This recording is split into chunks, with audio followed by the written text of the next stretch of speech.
Celebrity Watch War. John Mayer versus Ed Sheeran. Who's got the craziest collection? Did you know John Mayer and Ed Sheeran have two of the craziest celebrity watch collections on the planet? Yep, that's $39 million versus $6 million, packed with rare Pateks, Rolexes, Richard Milles, and wild one-of-one pieces. Mayer's known for driving up the value of vintage grails, while Ed rocks futuristic tourbillons on stage like it's nothing. One collects with history in mind, the other with fearless style.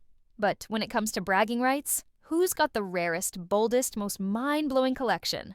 Let's find out. And hey, if you're into watches, rare flexes, or just love a good head-to-head like this, hit that subscribe button. We've got plenty more coming your way.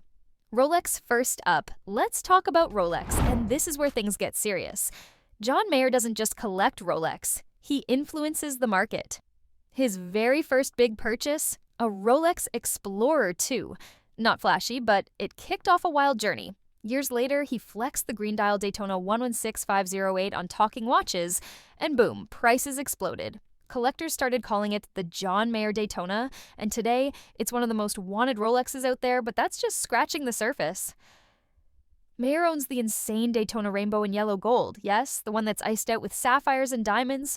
One sold for nearly £300,000, and of course, Mayer's got it tucked in his stash. He's also been spotted rocking a 2023 Daytona Le Mans, and even the weird but cool day date with an emoji puzzle dial.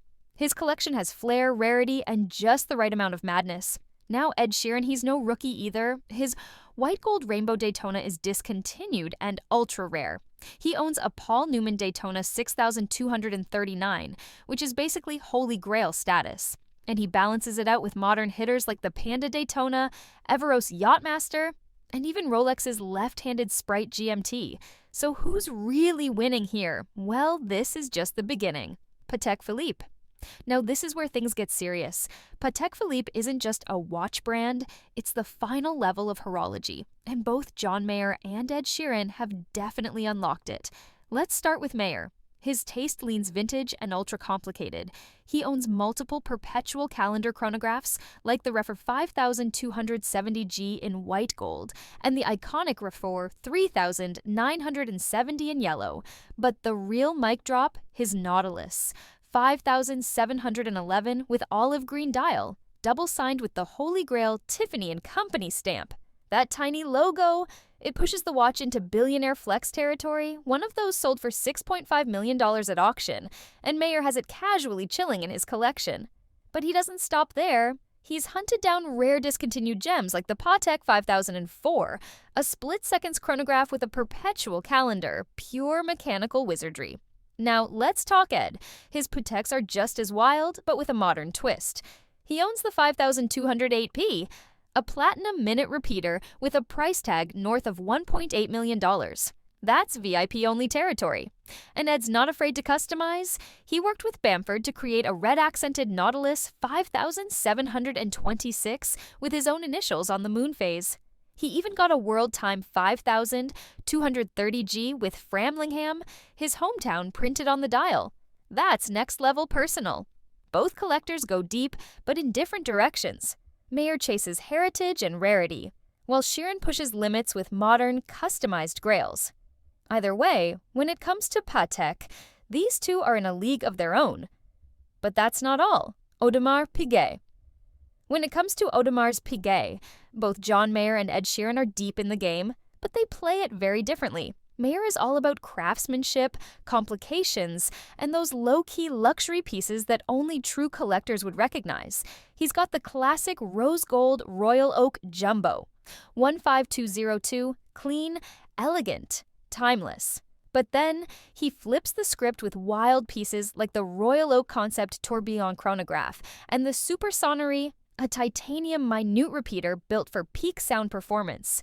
One of his most iconic flexes, the Royal Oak Perpetual Calendar in white ceramic, so sleek it looks like it was carved from ice. He even wore it on live TV and instantly had the watch world buzzing.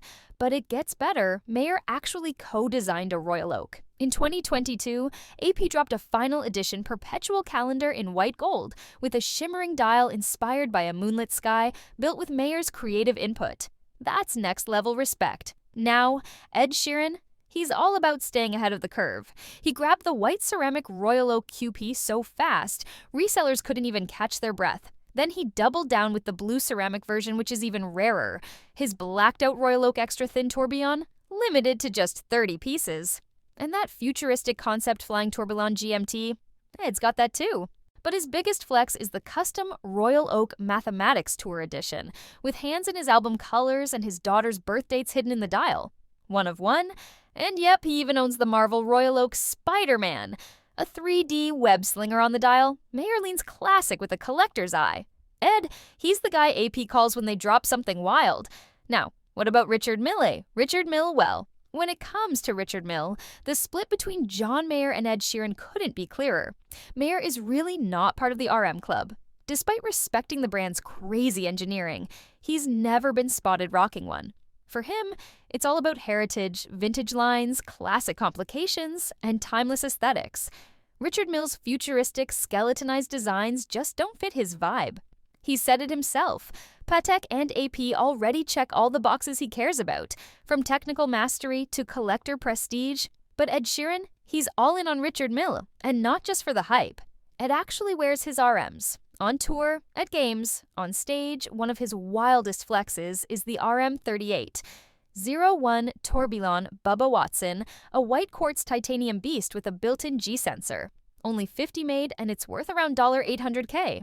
Then there's the bright red RM27, 03 Rafael Nadal, designed to survive 10,000 Gs. That's not a watch, that's a supercar for your wrist. And it gets bolder. Ed owns the RM26, 02 Evil Eye, an enamel-painted flame staring out from his wrist like it's casting spells. He's even rocked the ultralight RM67 02 Italy edition mid-performance. These aren't one-off pieces, Ed clearly loves them and it shows. So, while Mayer keeps it classy with legacy brands, Ed lives for the innovation and shock factor. It's old-school cool versus modern madness. Lange and Söhne, not every flex needs to be loud. And when it comes to Lange and Söhne, both John Mayer and Ed Sheeran prove that sometimes the real power move is subtle. Let's start with Mayer. While he's often linked to Rolex and Patek, true watch lovers know his heart beats for German precision too. One of his most respected pieces, the Lange Datograph, a mechanical beast that blends beauty with brains. John featured it in his Talking Watches debut and called it one of the most stunning chronographs ever made. And honestly, it's hard to argue. He's not flashing it on red carpets, but in the collector world, owning a datograph is like earning your stripes. There are whispers that Mayer also owns a Lange one, or 1815, staying consistent with his love for horological icons that don't scream for attention. Now Sheeran, he's bringing Lange into the spotlight in a different way.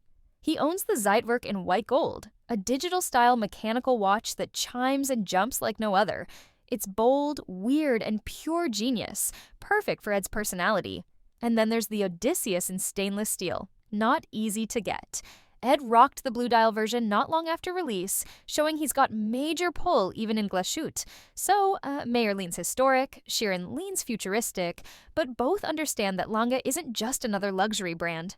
It's a statement. And if you know, you know. FP Journe. Now we're getting into serious collector territory. FP Journe isn't flashy to the average eye, but to watch enthusiasts, it's gold. Mayer has openly said he's in love with the FP Journe Elegante, a sleek titanium quartz watch that literally sleeps when not worn, then wakes and resets itself. It's simple, smart, and refreshingly low-key. John's worn million-dollar complications, but this is the watch he chooses for everyday comfort. That alone tells you he's not chasing clout, he's chasing joy. Of course, he also owns the stunning Chronometre Bleu. Known for its deep blue dial and rare tantalum case, plus sightings of an octacalendrier show, he's no stranger to Journe's mechanical magic either. Then there's Ed. Never one to hold back, he stepped straight into the deep end with the Chronometre Bleu as well, spotted wearing it at an Ipswich Town match in 2024. That 39mm beauty isn't about diamonds or gimmicks. It's all finesse, with an 18K rose gold movement and dial that practically glows. GQ even said it sticks out in Ed's massive lineup of wild pieces for its elegance. IWC, International Watch Company. And last but not least, for John Mayer, IWC wasn't just another luxury brand. It was the one that sparked everything. Back in the early 2000s, when his music career was skyrocketing, he fell hard for the IWC Big Pilot Ref 5002. That 46mm beast with its black dial and oversized crown wasn't subtle, but it had presence. Mayer wore it on tour, lived with it, and later called it the watch that started his obsession. He even wrote an open letter on Hodinkee begging IWC not to mess with the design. That's real love. Over the years, he added limited editions like the Big Pilot Perpetual Calendar Top Gun, plus a few Portuguesers and pilots' chronographs. But the original 5002 always stayed close, like a time-traveling souvenir from his early days. Ed Sheeran didn't jump on the IWC train until recently, but when he did, he made noise. In late 2024, he showed up courtside and on The Tonight Show wearing a mystery IWC Ingenieur in black ceramic. Turns out it was an unreleased model Ed got his hands on early. Fast forward to Watches and Wonders 2025, and boom, IWC drops that exact watch. Sheeran wasn't just wearing a cool piece, he debuted a future release, turning heads in the watch world. He also owns a Big Pilot gifted by a friend, a quiet nod to Mille Piguet.